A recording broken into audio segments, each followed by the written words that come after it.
Le fracas des armes et les cris bestiaux des Skaven résonnaient dans la ruelle, tandis que Luigi et Boom faisaient face à une marée grouillante d'hommes rats. Le chaos semblait avoir pris possession des lieux, au même titre que dans la rue principale, et l'air, chargé de poussière et d'une âcre odeur de poudre, vibrait sous les hurlements stridents des créatures souterraines et des démons plus loin. Ils étaient cernés, pris au piège dans un flot incessant de vermine aux yeux luisants, choisissant un combat qui leur paraissait plus aisé. Pourtant, Luigi tenait bon, son sabre tranchait l'air et la chair avec une précision chirurgicale. Mais pour chaque cadavre s'effondrant à ses pieds, deux autres prenaient immédiatement sa place, comme le ressac des vagues.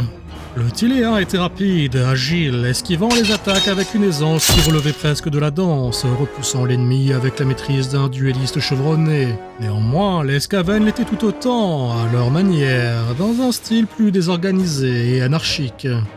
À quelques mètres de lui, Boom affrontait un adversaire autrement plus redoutable. Krelk, l'abomination du clan Mulder, se dressait devant lui comme un titan de chair corrompu, son corps boursouflé par des mutations hideuses et des sutures grossières témoignant d'un travail alchimique contre nature.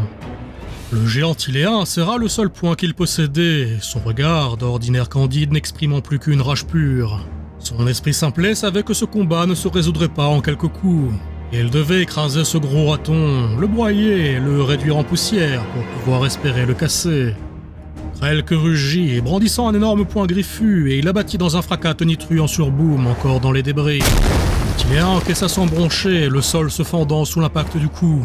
Répliquant avec la brutalité d'un bélier de siège, Boom projeta alors son encre métallique dans le torse du monstre, l'envoyant valser contre un pan de mur opposé et à moitié effondré.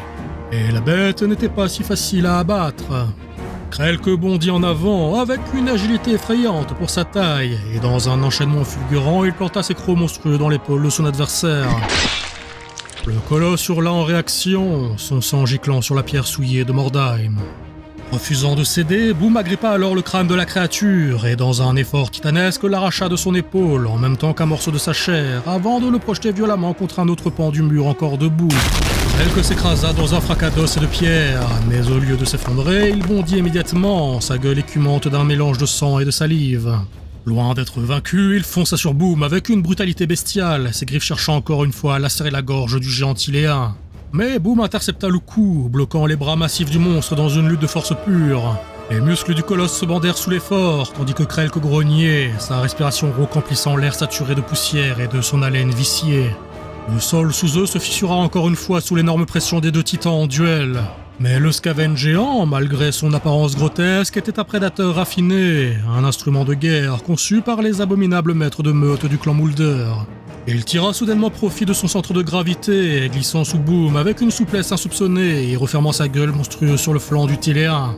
La douleur explosa dans le corps du colosse, mais au lieu de reculer, Boom poussa un rugissement titanesque et leva son bras d'acier, abattant son encre de métal sur le dos du Skaven muté avec la force d'un bélier. « Boom paix, mes gros ratons, alors boum, cassez !» Krelk hurla alors que sa colonne vertébrale se brisait sous l'impact, un craquement sinistre résonnant à travers la rue prise dans le chaos.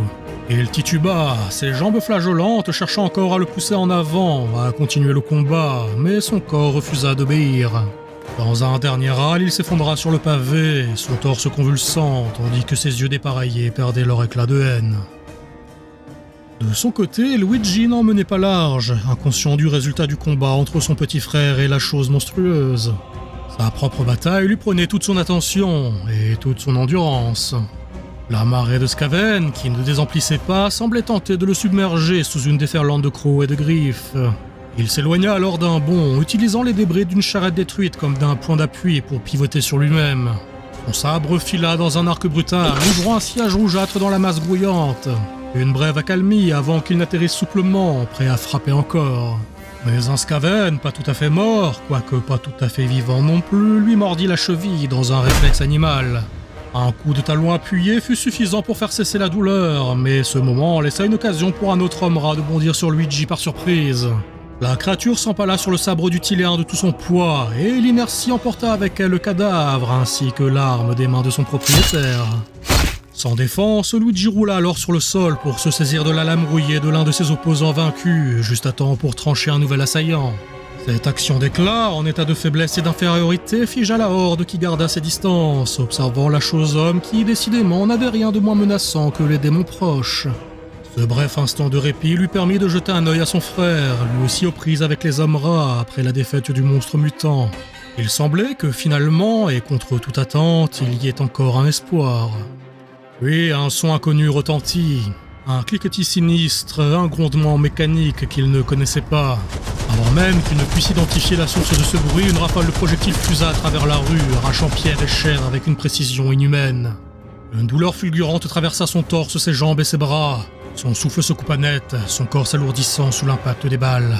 Son arme délabrée lui échappa alors des doigts, s'écrasant sur le pavage ensanglanté, alors qu'il titubait, les yeux écarquillés par l'incompréhension. Les hommes rats autour de lui étaient fébriles, dans un mélange d'excitation malsaine et de victoire. Le cliquetis retentit à nouveau, suivi d'un bruit de moteur crachotant, et alors il le vit. Un Skaven en retrait, à couvert dans les ruines, armé d'une gigantesque arme mécanique reliée à un pactage de technologie pétardante et incompréhensible. Oui, Ratling Ratatatata, rendre Skaven brave puissant, tirez encore!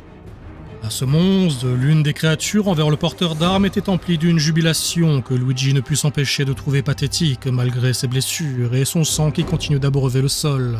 Il était déjà parti quand la seconde salve acheva de l'équarrir dans un tonnerre d'explosions, de chair, de boyaux et de machineries instables.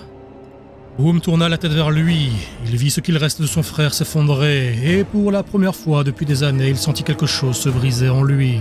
Une fissure profonde, irréparable, un hurlement muet qui déchira son âme. « Luigi !» Le cri déchira la nuit, un rugissement de douleur qui fit trembler même les Skaven. Boom n'entendait plus rien d'autre que le battement sourd dans son crâne, un bourdonnement assourdissant d'une rage incontrôlable. Il se jeta dans la masse ennemie comme la force de la nature qu'il était, écrasant, déchirant, pulvérisant tout sur son passage. La mitrailleuse tenta de pivoter vers lui, mais d'un bond titanesque, il l'agrippa et l'écrasa sous son manche, réduisant l'arme et son cerveau en un amas de métal tordu et de chair éclatée. Mais les Skaven ne se laissèrent pas aller à un nouvel accès de peur. Exaltés par l'odeur de sang et de mort provenant de leur ennemi, la horde se rua sur Boom dans un concert de couinements et de morsures. La multitude de vermines escaladèrent le corps du géant de toutes parts sans que celui-ci ne parvienne à dégager ses cavaliers plus vite que leurs compagnons ne les remplaçaient. Néanmoins, alimenté par la rage et la tristesse, le colosse ne céda pas, fracassant Skaven après Skaven sans se préoccuper de la masse d'ennemis ou de ses propres blessures. Cette fureur débridée provoqua un schisme dans le comportement des hommes rats, dont une partie hésita à poursuivre l'assaut, et une dispute violente éclata en périphérie du combat. Chose grande trop forte, Skaven mourir mort! Oh non, Skaven brave puissant, vous continuez à attaquer tuer! Toi d'abord, trop dangereux mort! Les créatures manquèrent d'en venir aux mains, mais la discorde fut clôturée lorsque l'un des hommes rats se dégagea de la foule de ses comparses pour aller tirer la solution de la mêlée contre les démons dans la rue principale. Boom continuait de lutter avec une frénésie décuplée par la douleur et la rage. Les Skaven le harcelaient de toutes parts, s'accrochant à ses membres massifs, plantant leurs griffes dans sa peau, mordant avec une férocité désespérée. Et il les écrasait par poignées entières, les balayant avec la force d'un taureau déchaîné, son encre réduisant leur corps chétif en pulpe sanglante. Mais ils étaient trop nombreux. Pour chaque rat qu'il pulvérisait, 10 autres grimpaient sur lui, s'agrippant à son dos, lacérant sa chair et déchirant sa peau en lambeaux. Il sentait leur poids s'accumuler, les griffes s'enfonçaient dans ses muscles, les crocs souillant sa peau de leur bave infecte. Et pourtant, il continuait de frapper, ses jambes chancelaient, son souffle devenait rauque et sa vision brouillée par le sang qui coulait de son front, mais il ne s'arrêtait pas. Il ne pouvait pas s'arrêter. Luigi n'était plus là, et il ne comprenait pas vraiment ce paradigme. Cela le plongeait dans une rage qu'il n'avait jamais connue, pas depuis qu'il avait cassé maman, lorsqu'elle avait battu son frère pour une bêtise qu'il avait lui-même commise. Boom ne comprenait pas la mort, pas vraiment, mais il comprenait l'absence, il comprenait la perte. Il pouvait ressentir instinctivement que quelque chose venait de lui être arraché irrémédiablement. Puis des couinements retentirent, des disputes, des sifflements, et un petit raton récalcitrant fut traîné de force dans la ruelle par les autres. Un petit raton avec des lunettes épaisses et des vêtements étranges. Mais aucun de ces détails ne focalisa l'attention de Boom plus que la machine infernale que portait le Skaven dans son dos, ni que le tube suintant de liquide inflammable qu'il tenait en main. Il hurla quelque chose dans sa langue sifflante et d'un coup sec il pressa le mécanisme. Une gerbe de feu s'échappa de l'arme, un torrent liquide et ardent qui se déversa sur la masse grouillante de Skaven et sur Boom lui-même. Le liquide ignifère embrasa tout sur son passage. Les hommes rats, pris au piège de leur propre arme, hurlèrent en se tordant sous les flammes, leur corps malingre se consumant dans des crépitements abominables. Mais Boom, lui, resta debout, figé par la terreur que les flammes provoquaient en lui. Il se revit des années auparavant, à l'époque où papa lui en voulait d'avoir cassé maman, à l'époque où il buvait et criait beaucoup. Il se rappela de ce jour où papa avait mis le feu à son lit pendant son sommeil, et comment Luigi l'avait sauvé, comment Luigi l'avait emmené loin de papa. Le feu lécha sa peau, mordit ses chairs avec une voracité insatiable. Il sentit sa peau se cloquer, se fendre, l'odeur de sa propre chair brûlée envahissant ses narines. Les vêtements et les loques d'Escaven qui l'entouraient s'embrasèrent instantanément, transformant la scène en un brasier vivant. Et son silence figé se mêla aux cris des rats hurlants, mais il ne s'effondra pas. Il tituba d'abord, vacillant, sa vision se brouillant sous l'effet de la chaleur infernale qui vaporisait ses fluides lacrymaux. Tel une torche humaine, il s'avança sous le regard hagard et incrédule d'Escaven qui se reculèrent sur son passage. Dans un dernier effort, dans un ultime acte, il leva son encre incandescente et l'abattit sur le Skaven porteur du feu. L'arme s'écrasa sur le malheureux tétanisé de surprise dans une explosion de chair et de métal, pulvérisant le Skaven et son arme dans une gerbe d'étincelles et de sang. Alors les jambes de Boom fléchirent enfin. Il voulut parler, mais sa gorge n'était plus qu'un amas de viande carbonisée. Il leva une dernière fois les yeux vers le ciel obscur de Mordheim, là où la fumée noire s'élevait en colonne tourmentée. Il se souvint de Luigi, puis il s'écroula.